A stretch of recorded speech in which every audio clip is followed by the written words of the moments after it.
ఈరోజు ప్రభునందు ప్రియులారా, నీకు మేలు కలగకపోవడానికి నీలో దాగున్న అసూయ. నేను చాలా ఎందుకో పరిశుద్ధాత్ముడైన దేవుడు పదే పదే మాటను తెలియచేస్తూ వస్తున్నాడు. అసూయ అనేది కామెర్ల కన్నా ప్రమాదమైనది. అసూయ అనేది కొరుకు పుండు అంటారు, అంటే క్యాన్సర్ గడ్డ. ఒక క్యాన్సర్ గడ్డ బాడీలో వస్తే, ఎక్కడైనా ఒక చోట వస్తే అది తినుకుంటూ వెళ్ళిపోతూనే ఉంటుంది, ఇంకా అక్కడే ఉండదు. అసూయ అనేది ఒక్కసారి ప్రారంభమైతే విడిచిపెట్టి ప్రభు కనికరాన్ని పొందకపోతే అది నీ కుటుంబం అంతమయ్యేంత వరకు నడిపించుకుంటూనే వెళ్ళిపోతుంటుంది ప్రియులారా. అందుకే యోబు భక్తుడు చాలా చక్కగా మాట్లాడాడు 5వ అధ్యాయం 2వ వచనంలో, బుద్ధి లేని వారు అసూయ వలన, ఈ కంటత వాక్యాలు బాగొచ్చు మీకు, అసూయ పడమాకండి. మీరు ఇదే అధ్యాయాన్ని 11, 12 వచనాలు చదవరండి. ఆదికాండం 4వ అధ్యాయం 11, 12. కావున నీ తమ్ముని రక్తమును నీ చేతిలో నుండి పుచ్చుకొని నోరు తెరిచిన నేల మీద ఉండకుండా నీవు శపింపబడిన వాడవు. నీవు నేలను సేద్యపరచినప్పుడు అది తన సారమును ఇక మీదట. ఆగండి ప్రియులారా, అసూయ కలిగిన వారు ఏ పని చేసినా ఫలితాలు ఉండవు. చెమట కారుతూ ఉండాల్సిందే, రాబడి ఉండదు ప్రియులారా.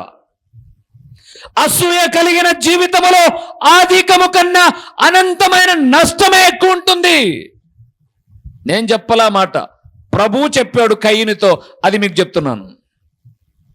అందుకే గుర్తుపెట్టుకోనండి ప్రియులారా, ఈ లోకములో దేవుని నమ్మిన తర్వాత మనలో నుంచి తీసివేసుకోవాల్సిన శారీరకమైన కార్యాలలో, గలతీ 5:19 ఉన్నటువంటి శారీరక కార్యాలలో అసూయ కూడా ఒకటి ఉంది. దాంట్లో ఇయ్యవు అన్నాడు. 12వ వచనం చదవండి. నీవు నేలను సేద్యపరచినప్పుడు అది తన సారమునికి మీదట నీకేదు, నీవు భూమి మీద దిగులు పడుతూ దినము. అసూయ కలిగిన వారి జీవితంలో ఏముంటుంది? దిగులు. వాళ్ళు బాగైపోతున్నారు, నేనేమో ఇట్టే అంతే, ఇంకా అంతే ఉండాల్సిందే. నువ్వు తపస్సు చేసిన, తలకిందులు అంటారు చూడండి, అలాగన్నా బాగుండదని తపస్సు చేసిన నీలో చెడ్డ అసూయ అనే గుణములు దాగి ఉంటే నువ్వు ఎప్పుడూ అభివృద్ధి కావు. అందుకే దేవుడు అంటున్నాడు, మేలు కలిగే మార్గం ఏదో అడిగి నడుచుకోండి. అట్లా అడగల కయ్యను, అమ్మని అడగల, నాన్నని అడగల. దేవా నా తప్పేదో చెప్పు నాయనా, ఈసారికి నేను సరైన అర్పణ అర్పిస్తాను దేవుణ్ణి అడగల. సొంత నిర్ణయం, తనకున్న అసూయ దిగజారిపోయింది ప్రియులారా. కయ్యూనులో ఉన్నటువంటి అసూయ తత్వం మన ప్రవర్తనను చెరిపివేస్తుంది. ఆ కయ్యూను తర్వాత ఇంకోరు ఎవరున్నారు? బిలాము. రండి బిలాము దగ్గరికి వెళ్దాం. సంఖ్యాకాండము 22వ అధ్యాయము 22వ వచనం. అతడు వెళ్ళుచుండగా దేవుని కోపము రగులుకొనెను.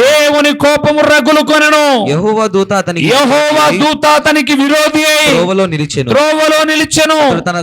అతడు తన గాడిదనెక్కి పోవుచుండగా అతని పనివారు ఇద్దరు అతనితో కూడా నుండిరి. చాలు ప్రియులారా, ఎక్కడ పోతున్నాడు ఈయన? ఎక్కడ పోతున్నాడమ్మా? మన ఇంటికి ఏమైనా వస్తున్నాడా? మోయాబు రాజైన బాలాకు దగ్గరికి పోతున్నాడు. ఈయన మంచి దైవ సేవకుడు, ఒకప్పుడు మంచివాడే. వినండి ఏంటో చెప్తాను. దైవ సేవకుడే అన్నానని సేవకుడే అనుకోమాకండి, మంచి భక్తిపరుడే. ఏం చెప్తే అది జరుగుతుంది, ఆయన మాటకు తిరుగులేదు. అందుకే బాలాకు రాజు ఏం చేశాడంటే, ఒక పెద్ద సైన్యం వచ్చింది, వాళ్ళ ముందు ఎవరు పోరాడలేరు, అంత పెద్ద సమూహం వాళ్ళు. కాబట్టి వాళ్ళ దగ్గరికి ఒక సేవకున్నో లేకపోతే ఒక భక్తి కలిగిన వారిని పంపించి శపిస్తే వాళ్ళే నాశనం అయిపోతారు అని చెప్పి బిలాము దగ్గరకు వచ్చారు. బిలాము అంటాడు, నీ ఇంటెడంత బంగారం ఇచ్చినా సరే దేవుడు చెప్పుకోకుండా నేను రాను అన్నాడా? నేనేమన్నాను అన్నమాట. చూడండి, ఆ మాట నీకు చూపిస్తాను. 17వ వచనం, అక్కడ 22వ అధ్యాయం 22వ అధ్యాయము 17 వచనాన్ని చదువుదాం. నేను నీకు బహు ఘనత కలుగు చేసేదను, నీవు నాతో ఏమి చెప్పుదువో అది చేసేదను. కనుక నీవు దయచేసి వచ్చి నా నిమిత్తము ఈ జనమును శపింపుమని సిప్పోరు కుమారుడైన బాలాకు చెప్పినది. అందుకు బిలాము బాలాకు తన ఇంటెడు వెండి బంగారములు నాకు ఇచ్చినను, కొద్ది పని అయినను గొప్ప పని అయినను చేయనట్లు నేను నా దేవుడైన యెహోవా నోటి మాటను మీరలేను. అబ్బా, ఏం స్టేట్మెంట్ కదండి. మేము దేవుడు ఎట్ట చెబితే అట్ట చేస్తాం. కొంతమంది నాతో కూడా అన్నారు, దేవుడు మా ప్రార్థన కూడా వింటాలే. ఎందుకు వినడు? వింటాడు అందరి ప్రార్థన. వింటాడని నువ్వు అనుకుంటే సరిపోదు, నీలో మార్పు కనపడాలి. మొత్తం పైన ఈయన ఇంటడు బంగారు ఇచ్చినా రానన్నాడు. మళ్ళా గనులు వస్తే ఇప్పుడు దేవుని దగ్గర అడిగినప్పుడు మొదటిసారి అన్నాడు, వెళ్ళొద్దు బిలాము, వాళ్ళు నా ప్రజలు ఇశ్రాయేలీయులు, వాళ్ళను నువ్వేమనాల్సిన పనిలో నోరు మూసుకొని కూర్చో అన్నాడు. ఇప్పుడు వాళ్ళు ఇంకా గనులు వచ్చారు. వాళ్ళు వస్తూ అన్నారు, నీకు చాలా గిఫ్ట్లు ఇస్తామయ్యా, నీకు చాలా ధనం ఇస్తామయ్యా అని అనగానే భక్తి జీవితాన్ని మడిచి ఎక్కడ పెట్టాడు? పెట్టెలో పెట్టాడు. మళ్ళా దేవుని దగ్గరకు వస్తాడు, దేవుడా పొమ్మంటావా వద్దా ఆయన అంటాడు. బైబిల్ గ్రంథంలో మీరు చూస్తే దేవుడు ఒక్క మారే పలుకును, పూటకొక్క మాట మార్చేవాడు కాదు దేవుడు. దేవుడు అన్నాడు, వెళ్ళాలని నీకుంటే వెళ్ళు, కానీ నా మాట అప్పుడైనా ఇప్పుడైనా ఒకటే, నా ప్రజలను దీవించాల్సిందే తప్ప శపించే అవకాశం నీకు ఇయ్యనన్నాడు. ఈ బిలాము చేసిన తప్పు పని ఏంటంటే, ప్రభునందు ప్రియులారా, దేవుని మీద ప్రార్థనా జీవితము కలిగిన వాడే డబ్బు ఆశ చేత తప్పుడు మార్గములో ప్రయాణాన్ని కొనసాగించి తప్పుడు ఆలోచనలు ఇచ్చి వచ్చాడు. ఎవరికి? బాలాకుకు ఇచ్చి ఏమైనా మూట కట్టుకున్నాడా? ఒకసారి 31వ అధ్యాయానికి రండి. 31వ అధ్యాయము సంఖ్యాకాండంలోనే 31వ అధ్యాయము 8వ వచనానికి వద్దాం. 8వ వచనానికి వద్దాం. చంపబడిన ఇతరులు కాక మిద్యాను రాజులను అనగా మిద్యాను 5 రాజులైన ఎవిని, రెకేమును, నూరును, హూరును, రేబాను చంపిరి. బెయేరు కుమారుడైన బిలామును ఖడ్గముతో చంపిరి. ఈరోజు భక్తి జీవితాన్ని పక్కన పెట్టి, దేవుని ఎదుట చేసిన తీర్మానాలు పక్కన పెట్టి, ఎలాగైనా డబ్బు సంపాదించాలన్న తపన చేత ఏ కుక్క అయితే కక్కింది వద్దు అనుకున్నాదో, ఏ పంది అయితే కడిగిన తర్వాత శుభ్రత చాలు అనుకుందో, అదే పాపానికి మరలా పరిగెత్తడానికి, దారి తప్పి తిరగడానికి బహుమానము అనగా డబ్బు మీద ఆశ. గుర్తుపెట్టుకోండి ప్రియులారా, నాకు తెలుసండి, నా దేవుడు ప్రార్థన చేస్తూ ఉన్నప్పుడు మూయబడిన గర్భములు తెరవబడిన రోజులున్నాయి. నా దేవుని సన్నిధిలో ప్రార్థన చేస్తున్నప్పుడు అస్వస్థ కలిగిన వారు స్వస్థపరచిన రోజులు ఉన్నాయి. అది దేవుడు చేసిన కార్యం, దేవునికే మహిమ. దాన్ని అడ్డు పెట్టుకొని డబ్బు సంపాదించాలన్న తపన చేత ఏ ఊరిలో మేము సభలు పెట్టలే ప్రియులారా. ఎన్నో రోజులు నా వెంట వచ్చిన యవ్వన బిడ్డలు కూడా పస్తు ఇల్లుకి చేరుకున్నారు. అప్పుడు దాకా ఎందుకండి, ఈ రోజు ప్రొద్దుటూరులో పరిచర్య జరుగుతూ ఉన్నా ప్రతి ఆదివారమున మేము పస్తే ప్రియులారా. సువార్త ప్రకటించి ఇంటికి వచ్చేసరికి 10:30, 11 అవుతుంది. సరే అన్న, మీరు పోయినందుకు ఇంతేమైనా సంపాదించుకున్నారా? మా డీజిల్కు రెంటులో సగం కూడా రాదు ప్రియులారా. కానీ వచ్చిన కొద్ది మంది అయినా దేవుని వాక్యంలో బలపడాలన్న తపన తప్ప ఎట్లయినా డబ్బు సంపాదిద్దాం, దేవుడు ఉంటే ఉంటాడప్పా. ఈరోజు ఇక్కడున్న వాళ్ళలో కూడా డబ్బు సంపాదనే ప్రథమ ధ్యేయంగా ముందుకెళ్తున్నారు. ఎంత దూరం వెళ్తావు? ఎంత దూరం వెళ్తావు? ఎంత కాలం వెళ్తావు? ఎంత కాలం వెళ్తావు? బైబిల్ గ్రంథంలో డబ్బు కోసం ఒళ్ళమ్ముకుండే ఒక నీచమైన సంస్కృతి కలిగిన ఒక స్త్రీ ఉందండి. ఎవరామె? రాహాబు. ఎక్కడుండేది ఆమె? ఆ గుడారం, ఆ ఎరుకో పట్టణంలో ఒక మేడ మీద, ఆ యొక్క గోడ మీద ఒక గది నిర్మించుకొని పాపపు పనులు చేసేది. కానీ ఎప్పుడైతే వేగుల వారిని చేర్చుకుందో, అనగా దేవుని వాక్యం ఎప్పుడైతే వినిందో, ఎప్పుడైతే దేవుని వాక్యానికి భయపడిందో, ఆ పాప జీవితం అంతా సాప జుట్టి పక్కన పెట్టి ఇప్పుడు ఎదురు చూస్తుంది, నువ్వు ఎప్పుడొస్తావు రా ప్రభువా, నేను సిద్ధంగా ఉన్నా అని. ఒళ్ళమ్ముకునేటటువంటి డబ్బు కోసం ఒళ్ళమ్ముకునే స్త్రీ మారింది. మనం మారకపోతే ఎలాగండి? మన బ్రతుకులు మార్చుకోకపోతే ఎలాగ ప్రియులారా? ఇదిగో జ్ఞాపకం చేస్తున్నాను, అన్ని రాజులతో పాటు హతుడైపోయాడు బిలాము. వాస్తవానికి బిలామును ఎందుకు చంపారో తెలుసా? బిలాము ఎప్పుడైతే దేవుని సన్నిధిలో నుంచి పక్కకు తొలగాడో, బహుమానం కోసం బాలాకు రాజుతో ఏం చెప్పాడు తెలుసా? ఇశ్రాయేలులు ఎక్కడ దొరకరు, వారు దొరకాలంటే ఒకటే, మోయాబు స్త్రీలు అందమైన వాళ్ళు కదా, వాళ్ళని పంపించు. వాళ్ళు వెళ్ళి వాళ్ళు తాగినప్పుడు వాళ్ళతో వీళ్ళతో వాళ్ళు కలిసి వ్యభిచారం చేస్తే, వ్యభిచారము దేవునికి నచ్చదు కాబట్టి వాళ్ళను చంపేస్తాడు. ఆటోమేటిక్గా ఇశ్రాయేలులు శపితం అయిపోతారని సలహా ఇచ్చి డబ్బులు తీసుకొని వచ్చేసాడు. డబ్బు వచ్చిందా బిలాముతో? అదిగో అక్కడ మీరు చూస్తే ప్రియులారా, మోషే యుద్ధానికి వెళ్ళి చంపించేటప్పుడు ఏ డబ్బు మీద మమకారము కలిగి ఉన్నాడో ఆ బిలామును కూడా చంపేశారండి. అందుకే జ్ఞాపకం చేస్తున్నాను ప్రియులారా, తప్పు త్రోవలో నుంచి మంచి త్రోవలేకొచ్చింది రాహాబు. మంచి త్రోవలో నుంచి, డబ్బాషలో నుంచి ఎక్కడికి వెళ్ళాడు? తప్పుడు త్రోవలోకి వెళ్ళాడు బిలాము. మనం ఎక్కడున్నాం ఆలోచన చేయండి. డబ్బు కోసం మనం అడ్డగడ్డి తినాల్సిన పనేం లేదు ప్రియులారా. ఎందుకంటే నెమ్మది లేకుండా డబ్బు, ఎందుకంటే నెమ్మది లేకోకుండా భయంకరమైనటువంటి పాపపు ఊబిలో ఎప్పుడు చిక్కుతామో, ఎప్పుడు దొరుకుతామో అనే భయాందోళనతో బ్రతికే బ్రతుకు. నేను అప్పుడప్పుడు అట్లా చూస్తుంటాను ప్రియులారా, రోడ్డు మీద లేదప్పుడు ఒకడు లోపల పట్కా రాస్తుంటే ఒకడు కాయలి. ఎందుకు కాయలి? ఎందుకురా కాయలి? చేసేది మంచి పని అయితే కాయలు ఎందుకండి? గుర్తుపెట్టుకోండి ప్రియులారా, భయము ఎప్పుడు ఉంటుంది అంటే, పాపము ఎక్కడైతే ఉంటుందో అక్కడ భయము వెంటాడుతుంది. మనం భయంగా బ్రతకూడదు ప్రియులారా. దేవుని బిడ్డలు ఎక్కడున్న తల ఎత్తుకొని బ్రతకాలి. అలాగ బ్రతకాలి అంటే తప్పు త్రోవలో వెళ్తే మేలు కలగదు. ఇదివరకు మీకు చాలా మాటలు చెప్పాను. నేను వాకింగ్కి వెళ్ళేటప్పుడు పిల్లలు అక్కడ ఏం చేస్తాంటారని చెప్పాను. వాడు పొద్దున్నే వస్తారు, మేము కూడా పొద్దున్నే వాకి వెళ్తే అదరా వాని కష్టం చెప్తే తీరదు. వాడు ఇట్లా పెట్టుకొని అది చెడ్డీలాగా పెట్టేసేసుకొని పరిగెత్తుకుంటూ వస్తాడు. ఇంకా ఆడుండగానే దండ నచ్చి కూర్చుంటాడు. కక్కలేండి. కూర్చొని ఇక్కడ పోయేది ఇక్కడ పోతుంటుంది. జంతికెళ్ళ అంటే ఏంటది, కారపు చుట్ట, అది పట్టుకొని ఇక్కడ ఇది నమ్ముతా అంటాడు. ఆ దారిలో వెళ్తూ ఒకసారి ఉండబట్టలేక, బాబు అలాగ చేయకూడదురా, అది ఇది రెండోసారి చేయకూడదు, ఇది పక్కన పెట్టుకో, అమ్మ కడిగేసి నాకు తినరా అని చెప్తున్నానడా.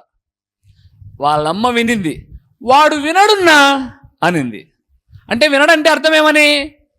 వాడు నంజుకొనైనా తింటాడు కానీ నీ మాట తిను, నంజుకొని బతుకు పాపంలో. ఈ దేవుని సేవకుడు మాట్లాడుతున్నాడు, అవమానంతో తనువు చాలిస్తావు, అవమానంతో వద్దు మనకది. మన దేవుడు గౌరవం ఇచ్చే దేవుడు, మన దేవుడు ఘనతనిచ్చే దేవుడు. అందుకే జ్ఞాపకం చేస్తున్నాను, బిలాము డబ్బు కోసం పరిగెత్తాడండి. లాస్ట్కి ఇదిగో మనం చూసాం 31వ అధ్యాయం 9-8 వచనంలో, బేయేరు కుమారుడైన బిలాము ఎలాగ చంపబడ్డాడు? ఖడ్గముతో. ఇప్పుడు నేను ఒక మాట అడిగినా మీరు బాధపడనంటే, ఏ డబ్బును మురిపెంగా చేసుకుంటున్నామో, ఏ డబ్బు కోసం మనం నానాక గడ్డి తింటున్నామో, ఏ వ్యక్తులైతే మనకు ఉండాలని కోరుకున్నామో, ఒకవేళ దేవుడు కోపగించుకొని ఆ వ్యక్తినే భూమి మీద నుంచి తీసేస్తే ఏంటండి పరిస్థితి? ఇప్పుడు నేనున్నాను, ఎట్లా ఒకటిలే డబ్బు సంపాదించి ఏ పనికి మాలైతే పని అయితే అని చెప్పాను నా పిల్లలకు. వాళ్ళు అలాగే సంపాదిస్తున్నారు. అదే సమయంలో వాళ్ళే చస్తే ఎలాగ సంపాదిస్తావు? ఇంకా అప్పుడు ఎవరైతే సంపాదిస్తున్నారో వాళ్ళు పోతే ఇంకేం మనం ఏమనుకోవాలి? అప్పుడు నో. దేవుని వాక్యము నీతి కలిగింది ప్రియులారా, న్యాయమైనది. నువ్వు ఎక్కడ ఏమి చేసినా ఆయన కళ్ళు మనం కప్పెట్టలేం. బిలాము ఎన్నో అనుకున్నాడు, నాకేంటి బాలాకిచ్చే గిఫ్ట్లు చాలనుకున్నాడు. అర్ధాంతరంగా చచ్చాడు. సంపాదించింది ఎవరిదైంది? కానీ రాహాబు చూడండి, జీవితాంతం తప్పుడుగా బ్రతికింది. ఎప్పుడైతే యేసు ప్రభును హృదయంలో చేర్చుకుందో, బ్రతుకును మార్చుకుందో, మీకు తెలుసా, యేసు ప్రభుల వారు ఒక సంతతిలో నుంచి వచ్చాడు అంటే రాహాబు కూడా మూలరాయి అయి ఉంది. అవునా? రాహాబులో నుంచి రూతమ్మ వచ్చింది, రూతమ్మలో నుంచి వచ్చాడు. చూడండి, అంటే నా యేసు ప్రభుల వారు మారిన హృదయాల్లో నివసించేవాడు. వద్దు ప్రియులారా, నిన్నటి దినాన మేము ఒక ప్రాంతానికి వెళ్తే ఒక మంచి వ్యక్తి, ఏ అలవాటు లేదు ప్రియులారా, అసలు బయట హోటల్లో కూడా తెచ్చుకొని తినడు ఆయన. చాలా మంచి వ్యక్తి. నాకు తెలిసిన ఒక ఆయన బెంగళూరు అటువైపున తుమ్కూరులో ఉంటారు, మైసూర్లో. చాలా మంచి వ్యక్తి. భార్యాభర్తలు, వాళ్ళ పిల్లలు, అదే ప్రపంచం, అదే ప్రపంచం. రాత్రంతా గుండెలో మంటగా ఉంది అని అంటే భార్య పదండి హాస్పిటల్కు అని అంటే ఏమవుతుంది గ్యాస్ మాత్ర వేసుకొని ప్రశాంతంగా నిద్రపోయాడట. ప్రొద్దునే డాక్టర్ దగ్గరికి వెళ్తే ఎందుకైనా మేలు ఈసీజీ 2D ఎక్కువ తీసుకో అని చెప్పేసి అన్నారు. సరే సార్ అని ఇంటికి వచ్చారు. భార్యకి చెప్పాడు, నువ్వు ఉండు, నేను వెళ్ళి తీయించుకొని వస్తానని. నేను వస్తానండి అంటే, ఎందుకు, పాపకు టిఫిన్ తినిపి, నువ్వు ఉండు అని అన్నాడు. సరే వెళ్ళాడు. హాస్పిటల్ దగ్గరికి వచ్చాడు. అక్కడ చెక్ చేయించుకోవాలి. తర్వాత డాక్టర్ 10 గంటలకు వస్తాడు. రిపోర్ట్స్ తీసుకొని డాక్టర్ దగ్గరికి వెళ్ళాలి. కారులో వెళ్ళాడు. కారు అక్కడ పార్కింగ్ చేసేటప్పుడు రివర్స్ చేసుకున్నాడు. అంటే ఇలాగ ముందుకెళ్ళి రివర్స్ చేసి లైన్లో పెట్టడానికి రివర్స్ చేసుకున్నాడు. ఆన్ ది స్పాట్ స్ట్రోక్ వచ్చి కరెక్ట్గా బండి పార్కింగ్లో నిలబెట్టాడు. అలాగే చచ్చిపోయాడు. భార్య ఫోన్ చేస్తుంది, గంట సేపు నుంచి రింగ్ అవుతుంది, ఎత్తేవాళ్ళు లేరు. ఆ దారిలో పోయే వాళ్ళంతా ఇలాగ పడిపోయి అలాగుంటే ఆయన ఏదో నిద్రపోతున్నాలే కారు పెట్టుకొని తెల్లారుజామని అనుకున్నారు. ఇక గంట సేపు నుంచి ఫోన్ ఎత్తకపోయేసరికి భార్య వచ్చింది. రాగానే ఆటో దిగింది, కారును చూసింది. కారు లోపల మనిషి ఉండేది కనపరాలే ఆమెకు. బయట అద్దం నుంచి చూస్తే మనిషి కనపరాలే. వెంటనే హాస్పిటల్కి వెళ్ళిపోయింది. మా ఆయన వచ్చాడు ఇక్కడ చెక్కింగ్ అనింది. లేదమ్మా చూడు లిస్ట్లో కావాలంటే, లేదు మా ఆయన వచ్చాడు. వార్డు తిరుగుతుంది. 3/4 గంట తిరిగింది. లాస్ట్కి ఏమైనట్లని కారు దగ్గరికి వస్తే చచ్చిపోయినాడు. కేకలు వేసింది. తీసుకుని వెళ్ళేసి లోపల హాస్పిటల్లో పెడితే డాక్టర్ అన్నారు, ఈయన ఆల్రెడీ చనిపోయి 1:15 అయిపోయిందమ్మా. ఒకవేళ వెంటనే అయితే సిపిఆర్ మరొకటి చేసేవాళ్ళమేమో, కానీ మీరు శవాన్ని తీసుకొచ్చారు. పసి బిడ్డతో ఇప్పుడు ఆ స్త్రీ ఒకటే. మంచి చెట్టుకే ఇలాంటి వింతలు జరిగితే, పాపముతో ఉన్న నీ చెట్టు మీద దాడి జరిగితే వద్దు ప్రియులారా. బిలాము డబ్బు మీదున్న మమకారముతో సాక్ష్యాన్ని కోల్పోయాడు. రాహాబు దేవుని మీదున్న మమకారముతో సాక్ష్యాన్ని మెరుగుపరుచుకుంది. అందుకే దేవుని వాక్యం అంటుంది, దేవుని వల్ల మేలు కలగాలి అంటే కట్టే వాళ్ళమై ఉండాలి, మార్గము మంచిదై ఉండాలి. 3వ విషయానికి వద్దాం రండి ప్రియులారా. సామెతల గ్రంథం త్వరగా తీయండి, సమయం అయిపోతుంది. 12వ అధ్యాయము, సామెతల గ్రంథం 12వ అధ్యాయము 14వ వచనాన్ని చూద్దాం ప్రియులారా. ఎలాగ మేలు కలుగుతుందో చూద్దాం. ఒకడు తన నోటి ఫలము చేత, చాలా చక్కటి మాట చూడండి, సామెతల గ్రంథం 12:14. ఒకడు తన నోటి ఫలము చేత, ఒకడు తన నోటి ఫలము చేత పూర్తిగా మేలు పొందును. అబ్బా, మేలు ఎలా కలుగుతుందట? నోటి 13వ అధ్యాయం 2వ వచనం, అక్కడ కూడా అదే మాట రాయబడింది చూడండి. 13వ అధ్యాయం సామెతల గ్రంథం 2వ వచనం. తన నోరు కాచు 13వ అధ్యాయము నోటి 2వ వచనము. నోటి ఫలము చేత మనుషుడు మేలును అనుభవించును. చాలు ప్రియులారా. 3వదండి, మేలు ఎలా కలుగుతుందో తెలుసా? నోటి ఫలము చేత అన్నాడు. అంటే నోటికి ఫలాలు ఏంటుండయి? ద్రాక్ష కాస్తుందా, తేనె కారుతుందా? నోటి మాటలు అని అర్థం. ఒక వాక్యం ఒక చోటు ఉంటేనే చాలా గొప్ప అంటాను నేను ఎప్పుడు. అలాంటిది ఒకే వాక్యం వెంట 2 చోట్లుంటే, 12వ అధ్యాయం 14వ వచనంలోను 13వ అధ్యాయం 2వ వచనంలోను ఒకే మాట రాయబడింది. నోటి ఫలము చేత ఏం కలుగుతుంది? మేలు. అంటే ఒక మాట చూపిస్తాను మీకు, రండి త్వరితంగా. మత్తయి రాసిన సువార్త 15వ అధ్యాయము. నేను ఎక్కువ వివరించను, సమయం అయిపోయింది కాబట్టి తొందరగా ముగిచ్చేస్తాను. 15:28 మత్తయి రాసిన సువార్త 15వ అధ్యాయము 26 నుంచి చదువుతున్నాం, 25 నుంచి చూద్దాం, 25 నుంచి చదువుదాం, 28 వరకు. ఆయనను ఆమె వచ్చి ఆయనను వచ్చి మొరొక్కి ప్రభువా నాకు సహాయం చేయమని అడిగాను. అందుకు ఆయన యేసు ప్రభువారు అందుకు ఆయన పిల్లల రొట్టె తీసుకుని కుక్క పిల్లలకు వేయటం యుక్తము కాదని చెప్పగా ఆమె నిజమే ప్రభువా, కుక్క పిల్లలు కూడా తమ యజమానుల బల్ల మీద నుండి పడు ముక్కలు తినును గదా అని చెప్పెను.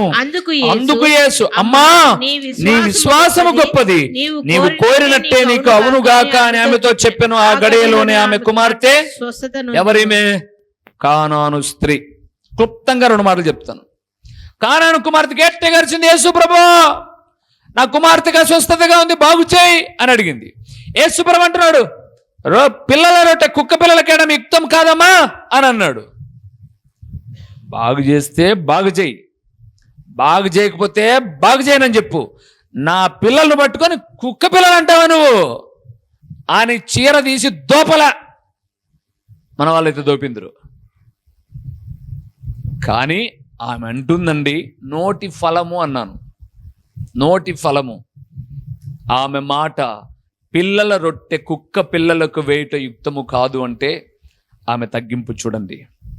నేను కుక్కనే, నా పిల్లలు కుక్క పిల్లలే, నేను ఒప్పుకుంటాను ప్రభువా. కుక్క పిల్లలు కూడా ఇంటి యజమానుని బిడ్డలు తినేటప్పుడు కొంచెం కింద పడితే అది కుక్క పిల్లలకే కదా వేస్తారు, ఆ పిల్లలే నేను అనుకొని నాకేయ్యా అని అడిగింది. అప్పుడు అంటాడు యేసు ప్రభు, అమ్మా ఇంత విశ్వాసము కలిగిన వ్యక్తిని నేను ఎప్పుడు చూడలా. నోటి ఫలము అంటే ఈ మాట తగ్గింపు ఉండాలి ప్రియులారా, తగ్గింపు ఉండాలి.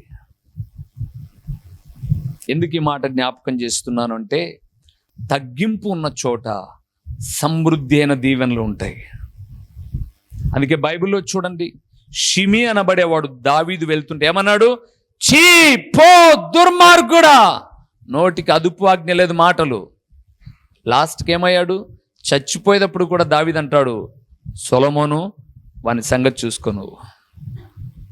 ఇక్కడ యేసుప్రభు చూడండి, ఆమె నోటి ఫలము చేత ఆమెకేం కలిగింది? మేలు కలిగింది. ఈరోజు నీ నోటి మాటలే నీకు మేలో కీడో తెస్తాయి. మేలో కీడో తెచ్చి పెడతాయి, అందులో ఏ సందేహం లేదు. అందుకే ఈ మాటలు పొదుపుగా వాడుకోవాలి. యాకోబు అనే భక్తుడు ఉన్నాడు బైబిల్లో, 1వ అధ్యాయం 19వ వచనానికి వెళ్తే, ప్రతి మనుషుడు వినుటకు వేగిరపడువాడును, మాటలాడుటకు నిదానం. మనం అట్ట కాదు, నేను ముందు మాట్లాడాలా, ఏం ముందు మాట్లాడి ఏం బొలగబోచ్చో ఏమిలే, 10 మందిలో చెడ్డవడం తప్ప. నోటి ఫలము. చివరిగా ఒక మాట చూసి ముగిద్దామా? సామెతల గ్రంథం 16వ అధ్యాయం 20వ వచనం చూడండి. సామెతల గ్రంథం 16వ అధ్యాయము 20వ వచనం, మేలు ఎలా కలుగుతుందో. 16:20. ఉపదేశమునకు చెవియొగ్గువాడు మేలు నొందును. చాలు ప్రియులారా. 4వది మేలు ఎలా కలుగుతుందట? దేవుని ప్రసంగం వింటే కాదండోయ్, వింటే కాదు, అనుసరిస్తే. అందుకే మీరు బైబిల్ గ్రంథంలో ద్వితీయోపదేశకాండం 28వ అధ్యాయం 1 నుంచి చూస్తున్నప్పుడు, నీ దేవుడైన యెహోవా మాట శ్రద్ధగా విని ఆ ప్రకారముగా చేసిన ఎడల ఈ దీవెనలన్నీ నీ మీదికి వచ్చు. దేవుని మాట వినడం అందరు వింటారు, ఆ ప్రకారంగా చెయ్యువారికి మేలు కలుగుతుంది. 4 విషయాలు మనం చూసాం. మొదటిది, దేవుడు మాట్లాడుతున్నాడు, కట్టుతూ ఉన్నప్పుడు, కుటుంబాలు నిలబెడుతూ ఉన్నప్పుడు మేలు కలుగుతాయి.